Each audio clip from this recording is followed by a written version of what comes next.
The House at the End of the Lane is Dreaming by A. Merck Rustad. Act 1. Your name is Alex, and you live in a small town at the edge of the sea. You have a sister and 2 parents and no pets. In your town, everyone follows their destiny. They cross the street, cook endless meals, stand in the same room, deliver the same mail every day. You can't remember most of their names. It's the way it's always been. You're different. You wake up one morning and know something's wrong. It's an unsettled ache in your chest. Bad things will happen soon. Unfortunately, you can't articulate these feelings. No one but you knows anything is different about today. You pull on your red jacket. It has 3 pockets, all empty for now. I dreamed about the house last night, says your sister. She sits on her bed, knees pulled to her chest. Do you ask her, what was the dream? Or do you tell her it was just a dream? She answers anyway. It called to me, Alex. It whispered that the sky is going to turn inside out. It told me to run. Run where? Inside, your sister says. Inside the house. No one goes to the house at the end of the lane. The house has been here before the town sprang up. The house has never been owned or taxed or entered. She won't say anything else. She rocks back and forth if you nudge her, so you leave the room. Your mom and dad are in the kitchen. Good morning, Alex. It's best if you go outside. When you're outside, a piece of paper drifts down in front of you. It's part of a page from a book. Smudged words in permanent marker overlay what looks like a fable. Key inside the house, unintelligible. Only chance, hurry. The edge of the page where it was once glued into the binding is splattered red. You must find the rest of the pages and decipher what the warning means. In the distance, a storm rumbles towards shore. There's an old hermit woman who lives up on the cliffs and who used to collect books, and who comes into town once a month to trade in hand-woven shawls for used paperbacks. You decide to visit her. You walk along the edge of the cliffs like you've done 1,000 times in your childhood. This time you slip and fall, and you've forgotten how to swim. Prologue. A butterfly drifts like an ember against the sky, bright orange and black, delicate wings beating an unheard rhythm. The butterfly bursts into flame. Its ashes drift in looping spirals. Through the haze runs a girl. Her hair is short. She's wearing jeans and a bright red leather jacket. Eyes wide, breath fast, never looking over her shoulder. She runs along a dirt road. In the distance, scarlet-black clouds boil against the horizon. The sounds of explosions rattle the hot air. Behind her, there's a second girl, her sister, limping, a plaid skirt flapping about her knees, and her plaster cast scribbled with unintelligible good wishes. The lane is worn brick, edged in weeds and barbed wire. Bleached fields cup the house on 3 sides, scattered with leafless oaks and lightning-scarred rocks. Down the hill, a town is burning. Giant, smoke-veiled shapes, too many legs, too many sides, writhe across the ruins. There's no going back. There's only the house at the end of the lane. It's a tiny, immaculate rambler with white board siding and a gray shingle roof, polished windows, a bright red door, and a yard stained with grass. No fence, no inhabitants, never any lights inside. The girl in the skirt trips. Alex, help me. The girl in the red jacket spins around, 1 foot already on the stoop. Her mouth opens, ready to scream back, but she can't move. The invaders are here. It's just a glimpse before she turns away. Their mouths are fleshy strings caught between blackened protrusions on eyeless, knobbled lumps that pass for heads. They have too many angles, too many possibilities. Alex can't scream, but she can save herself. She can look away. In the pristine glass pane of the house's window, she watches. Her sister's hand stretches forward in desperation. The invading thing looms so large it blots out the sky. Its white noise breath sucks her sister up so she floats toward the mouths, skirt fluttering. Then she's grated like cheese between the strings and disappears. Alex can't hear anything over the ringing in her ears, a cacophony of atonal noise. She grabs a doorknob. The invader reaches another leg, or 1,000 legs, who can tell, towards her. Mouth hungry. A piece of wet plaid skirt clings to its lip.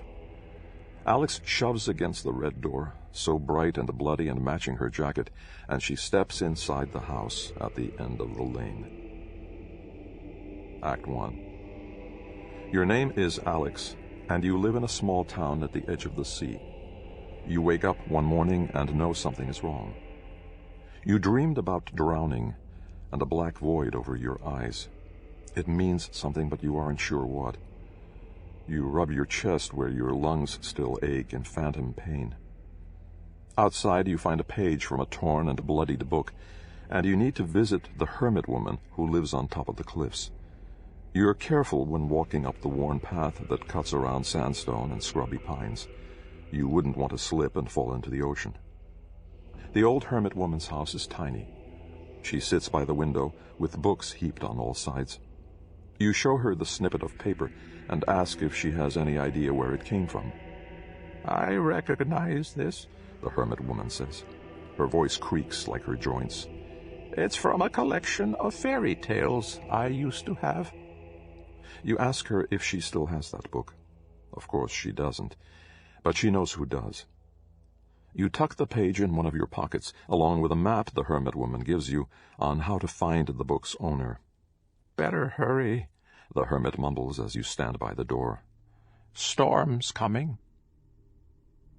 The apartment the hermit directed you to is in a rundown complex made of graffiti-painted brick and soot stains at the edge of town. Blank-eyed boys lean against the alley walls. They call you a bitch if you try and talk to them. You buzz the pager at the front door. A crackly voice demands what you want. Do you tell the truth, that the hermit sent you? Or do you pretend to be a delivery driver here with a package? You opt for the truth. "What the hell did she send you here for?" demands the voice. You tell the person you have a page from a book the hermit once owned. You need the rest of it. You aren't entirely sure why yet. A moment of silence. Then the door squeals and you can enter. You climb stairs with slow, deliberate steps and hunt through a maze of hallways until you find room number 327. The door's open. You can either knock or walk in. You opt for politeness. No answer. You cautiously enter the room. There's no one here. The room is empty, the floor dirt-smudged, windows curtained. The only furniture is a small end table with a revolver atop a note. You pick up the note, which reads, "Do not read the book. I'm going to destroy it. Take the gun. It has 1 bullet. Choose well." You put the gun in your pocket. You've got to find this book. Why is it your concern? Why does no one else seem to want it? Taking a closer look at the room, you notice that there are footprints leading out the fire escape. You could follow that trail. And then your cell phone rings. It's your sister. "Alex, I need your help," she whispers. "Please hurry." "Where is she?" "At the docks. Mom was expecting a package from across the bay, and I offered to pick it up for her." Thunder rumbles. You peek out the window. The curtains are mildewed, more brownish than red. Rain's imminent. It'll wash away any trail and your chance to find the book before its owner destroys it. "It's that creepy guy," your sister goes on. "He's loitering outside and he won't leave. I'm pretty sure he saw me come in here." Your sister gets sick easily, and she always forgets to bring an umbrella. She'll catch cold if she waits until it starts storming, and you know your family's health insurance is expired. That cramp in your gut isn't PMS. It's a warning. You need that book. You tell your sister you'll be right there. After you scare off the creep by letting him glimpse the gun in your pocket, you loop your arm through your sister's and hurry home before the rain starts pelting down in icy waves. As soon as you reach the front door, everything goes black. You have a sudden flash of memory, vision, and see a book going up in flames. Act 1. Your name is Alex, and you live in a small town at the edge of the sea. You wake up one morning and know something is wrong. You ignore your sister and your parents, and when you find the page outside, you hurry to the hermit woman who knows who owns the book. In the apartment, the owner fled, thunder rumbling and rain imminent. You tell your sister you'll be there as soon as you can, then follow the trail of sooty prints out onto the fire escape. The trail winds through back alleys. This feels so familiar. You know, before you round a corner and see a hunched figure beside a metal fire barrel, that this has happened before. You've saved the book, but not yet.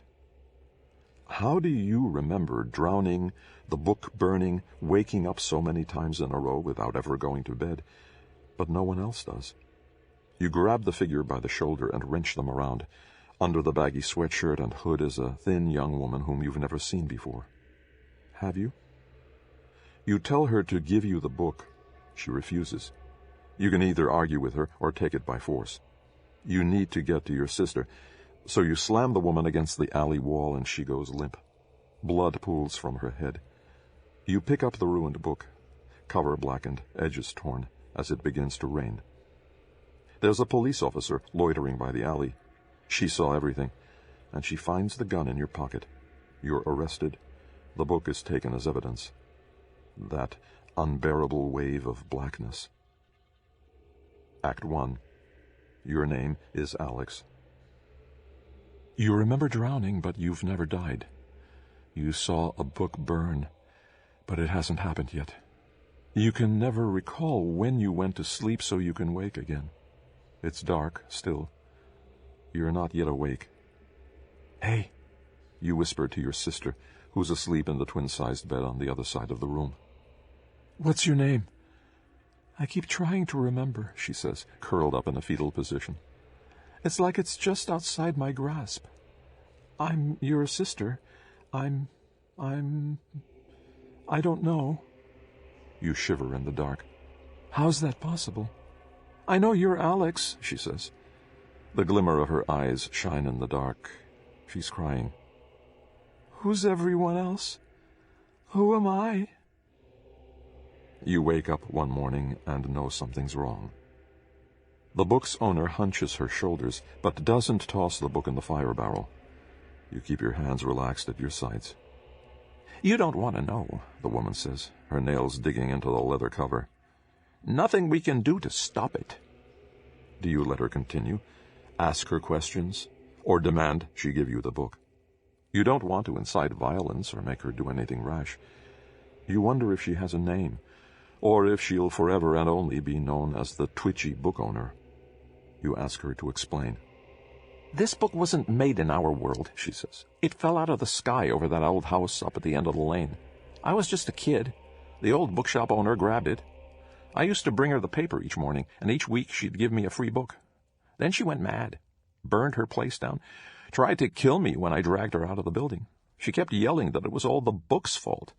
I'd wanted it for my freebie, but she refused. There was something about it.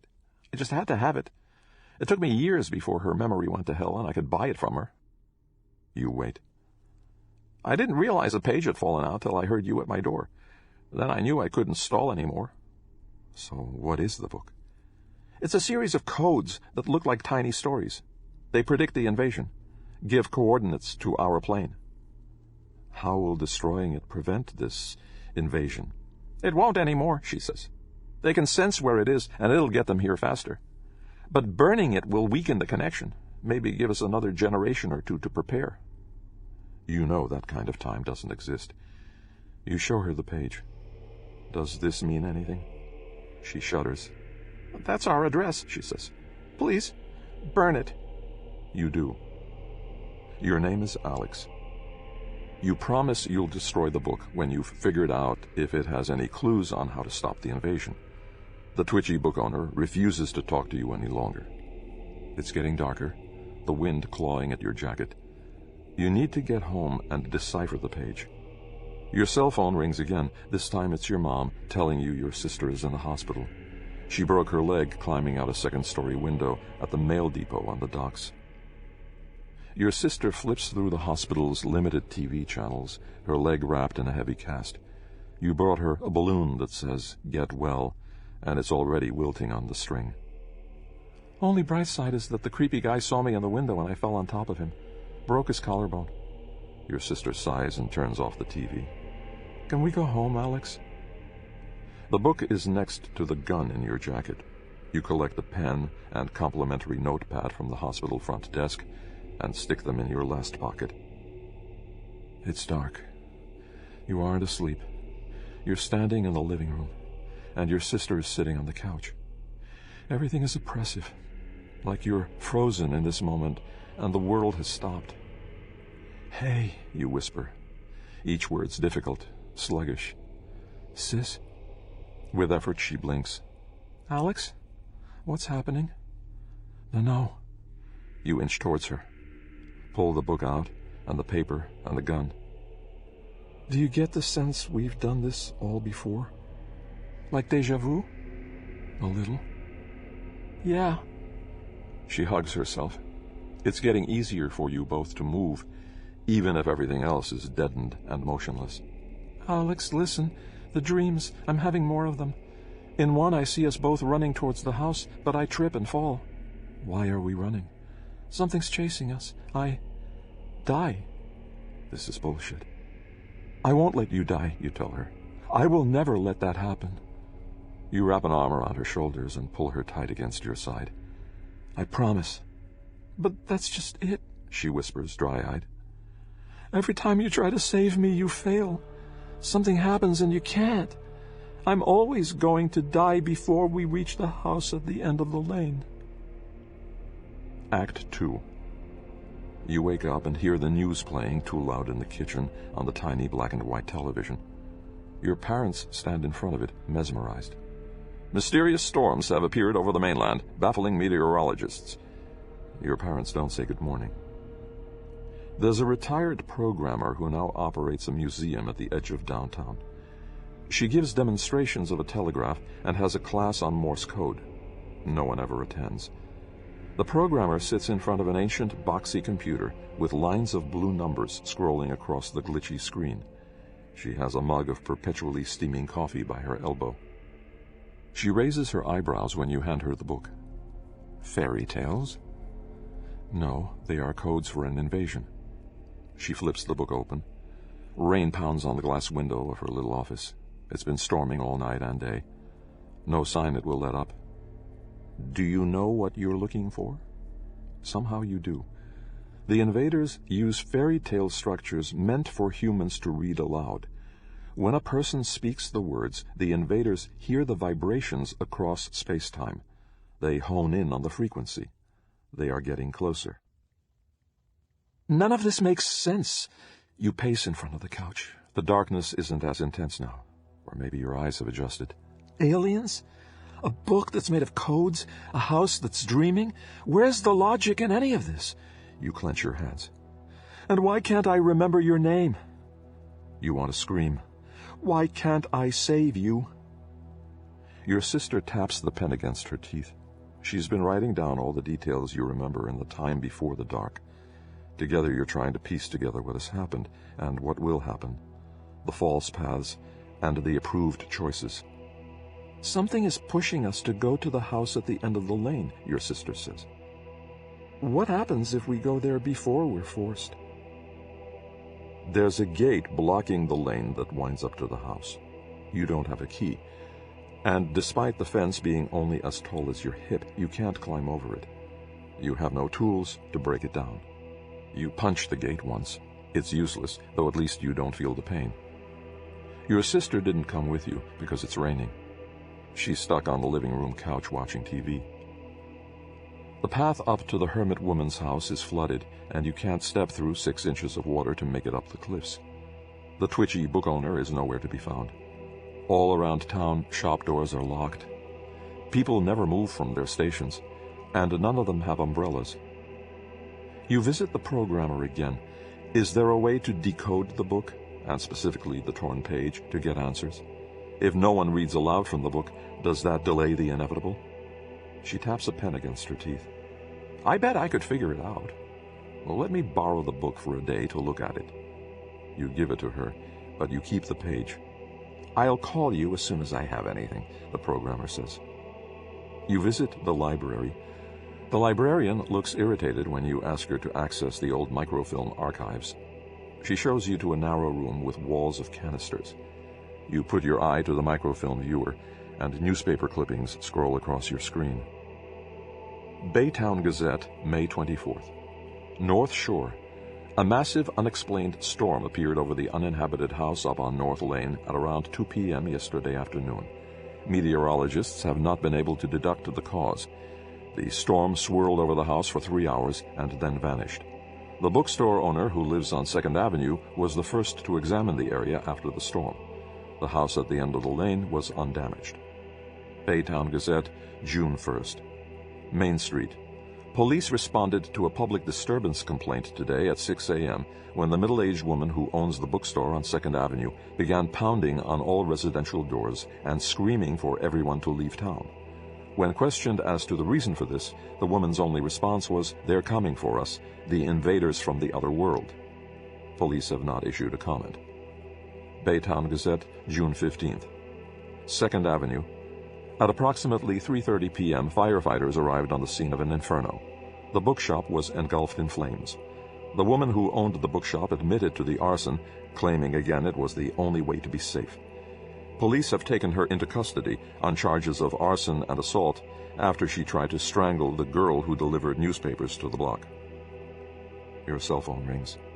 The librarian glares as you step outside to answer. It's the programmer. Couldn't stop her. She broke in.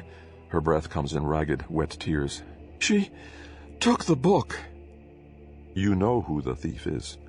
The book's previous owner. The programmer's office is trashed. Coffee stains the desk. The computer monitor is broken. She lies on the ground covered in blood. Why didn't she call 911? She just attacked me out of nowhere, the programmer wheezes. Blood foams at the corners of her mouth. Kept screaming that it needed to burn. Do you tell the programmer you'll get help, or wait to hear more? It doesn't matter. But, see? She smiles, holds out her hand. I scanned it into the computer and made a copy. Made precautions. She didn't find this.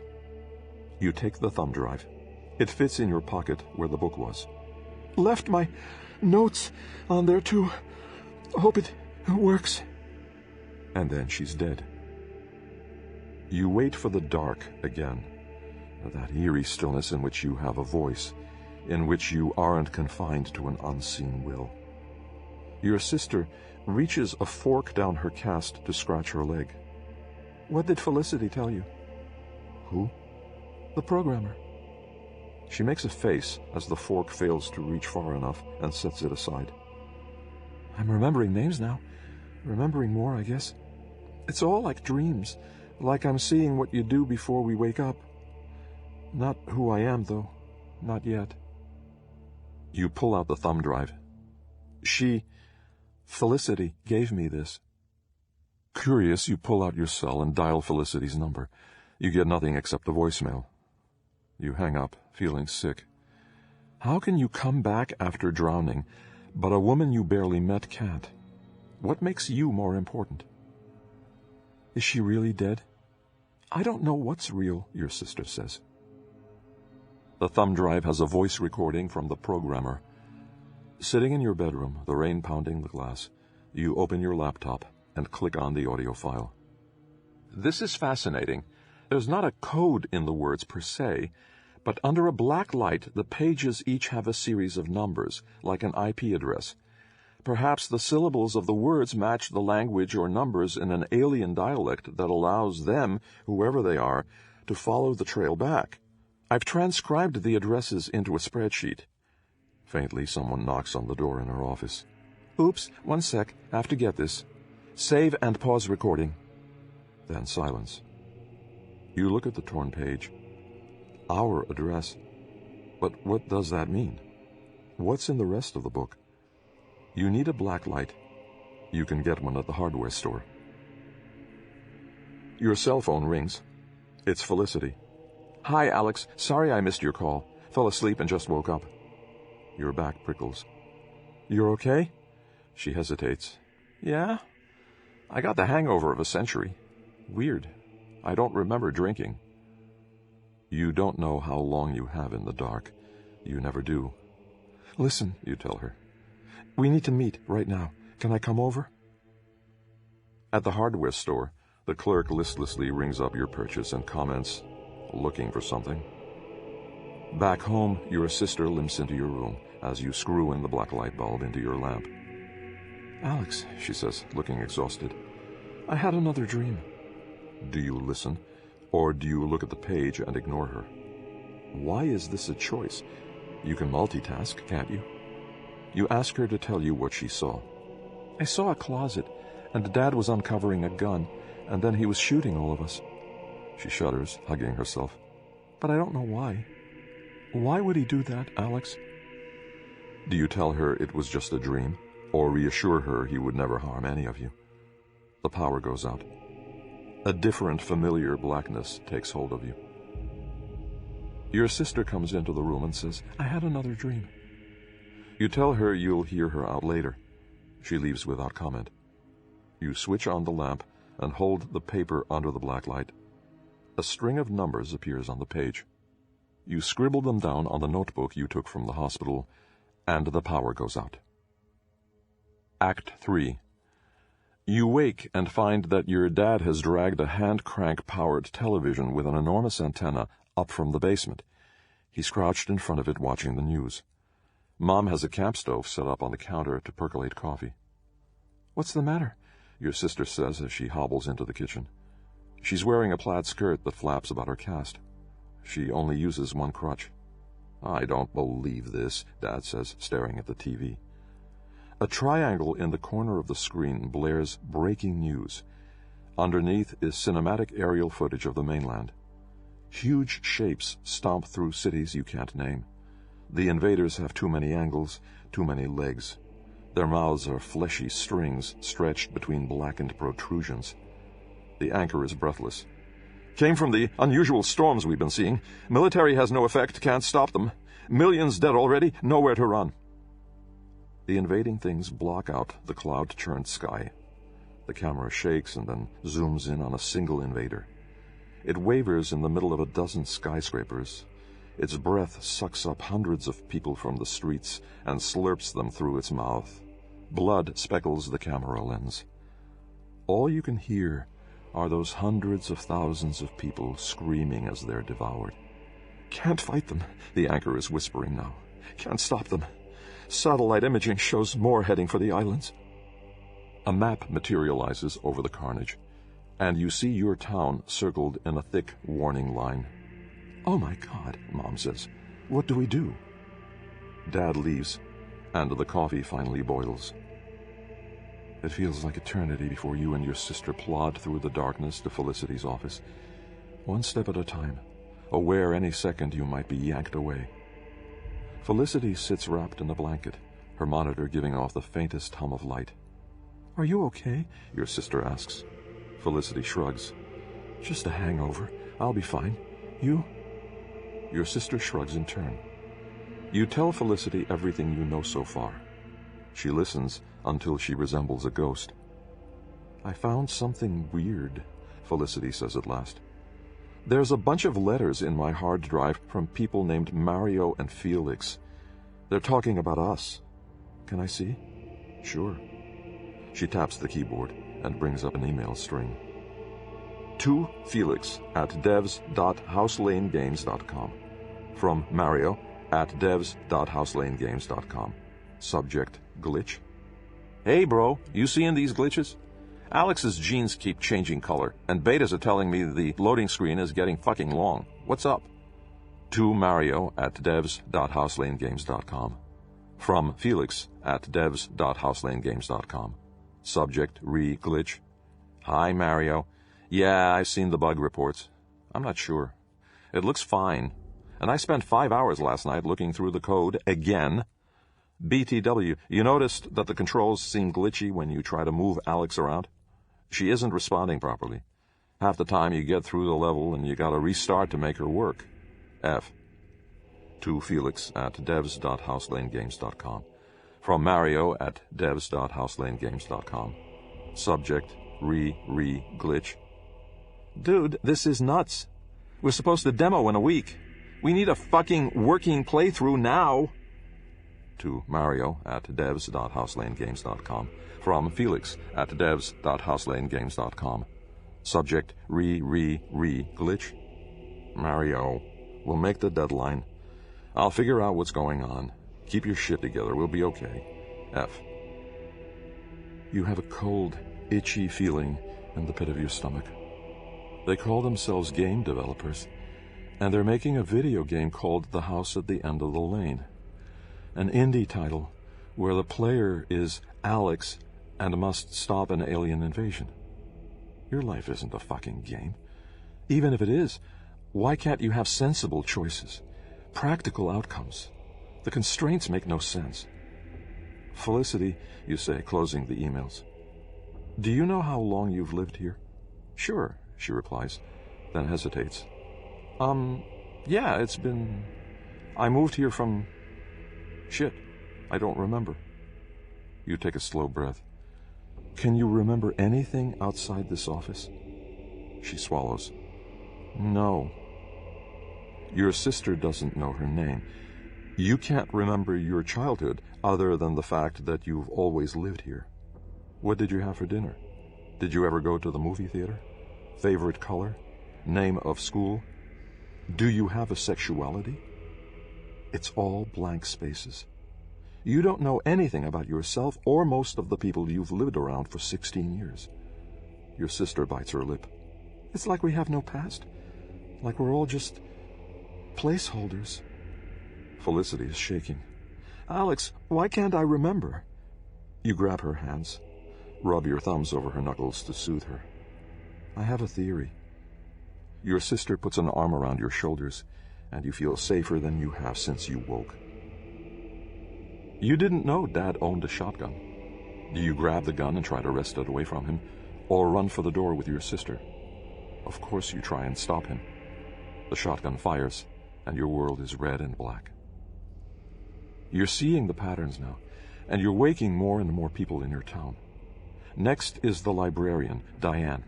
She's much more pleasant than she was before, hiding her confusion over why she's still at work when it's dark. Do you need to access the microfilm again? Diane asks. No, you reply. I just wanted to make sure you're okay. Thanks, Alex. She seems surprised. No one seems to ever remember I'm even here. You'll get to everyone. You'll learn their names. You'll let them decide their own fates. It may be dark, but you'll learn how to build light. Act 3. You grab your sister by the arm and run. Outside, looking back through the kitchen window, you see Dad shoot Mom in the head before putting the barrel under his chin and pulling the trigger a second time. You reread the emails and sift through the pieces of what you know. Simulated reality. To Mario and Felix, you are code in a game. They live in another world, one they believe is real. The emails have files attached, links to current news, articles about international events, blog posts about daily life. These glimpses into Felix and Mario's world are horrifying. Genocide and war. News that is nothing but murder, assault, rape, hunger, pain. Endless loops of repeating history. Endless code crafted so fine they can't see it. They act as if you're not real, just a series of basic animations, fixed dialogue choices, and no personality. The devs don't care who you are, only what you can do to manipulate their audience. Your tragedy is their voyeuristic pleasure. Your grief at your parents' deaths is never written out in the game. They want to use you, hurt you, tear apart your life for their entertainment. So they won't expect anger.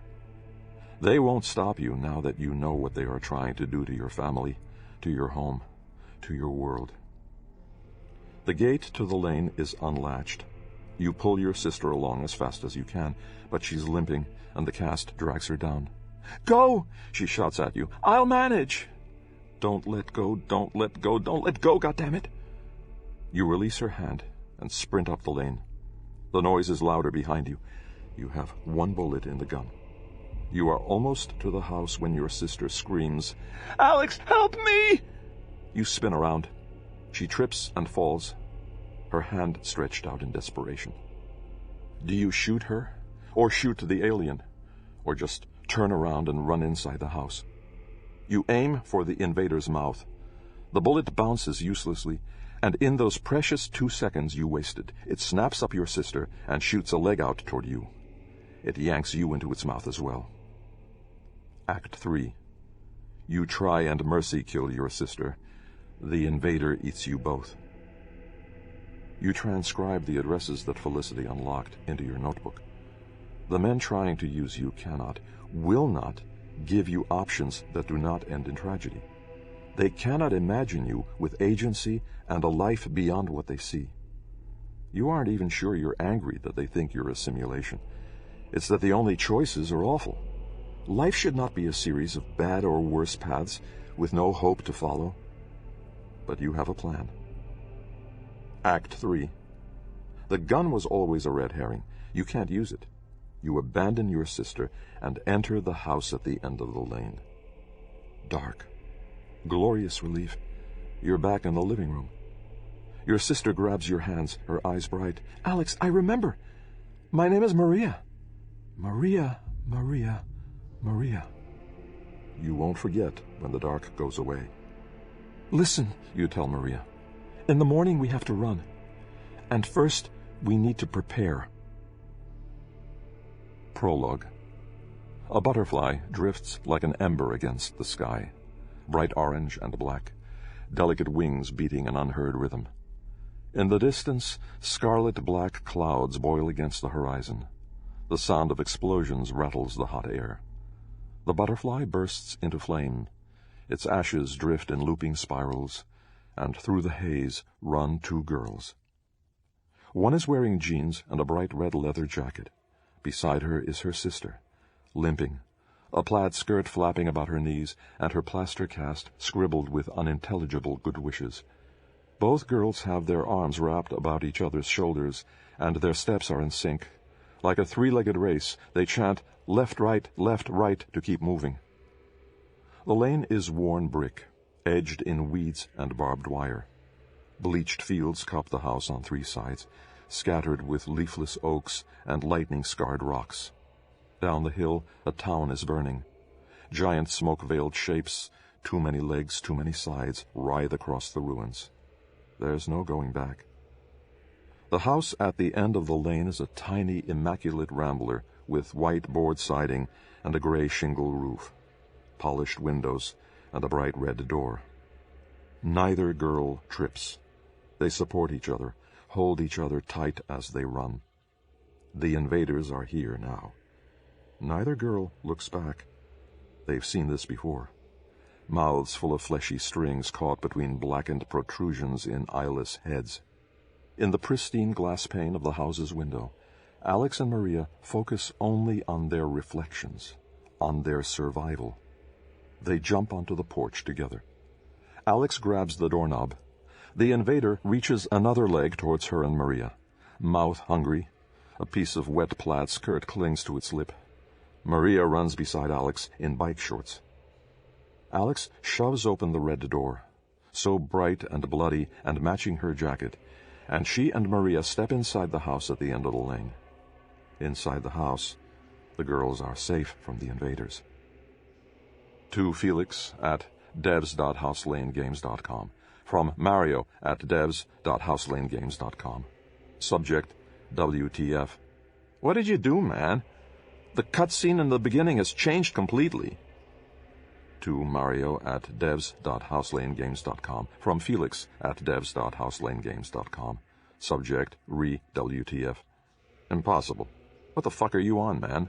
F. Act. How it's supposed to play out. You get into the house alone and find the twitchy book owner lying dead just inside the threshold.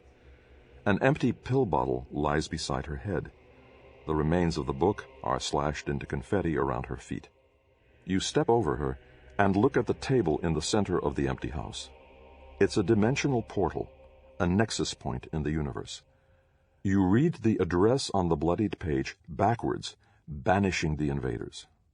Then you walk back into the smoking ruins of your home and stare at the carnage as credits roll. You find a scrap of your sister's skirt caught on the fence post and hold it close to your chest. You aren't going to play this game. The invaders are entropy and chaos. They take different forms, but they are not a malevolent, insidious race of beings hunting through worlds. They are simply physics. Matter degrades, energy reforms. Worlds burn and new ones grow. You cannot postpone them forever, but you can play for time. You put the thumb drive and the bloodied page and your notebook into your pockets. You have no need for a gun. Inside the house at the end of the lane, there's no furniture. Just a single table in the center of an open space. It glows bright blue-white, humming with eerie music. You pull the notes from your pocket and look at the address for your world. A keyboard materializes on the table. Will this work? Maria whispers. The rest of your notebook is filled with the addresses from all the other pages in the book. I hope so, you say. Maria rests her hand on your shoulder, silent and supportive as you work.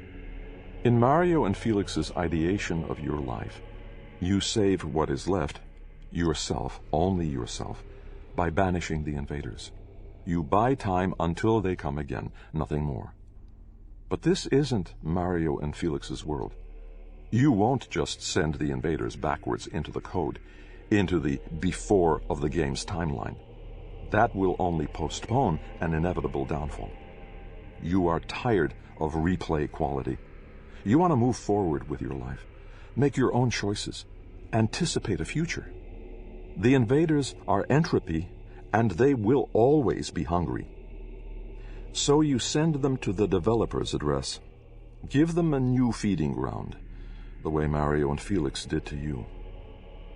To Felix at devs.houselanegames.com, from Mario at devs.houselanegames.com.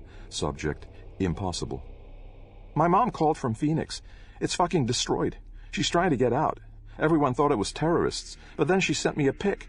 It's those fucking aliens from our game. What the fuck, man? How is this possible? It was just a game. To Mario at devs.houselanegames.com. From Felix at devs.houselanegames.com. Subject, impossible. Turn on the news. They're everywhere, all over the world. London, Moscow, Japan, Antarctica.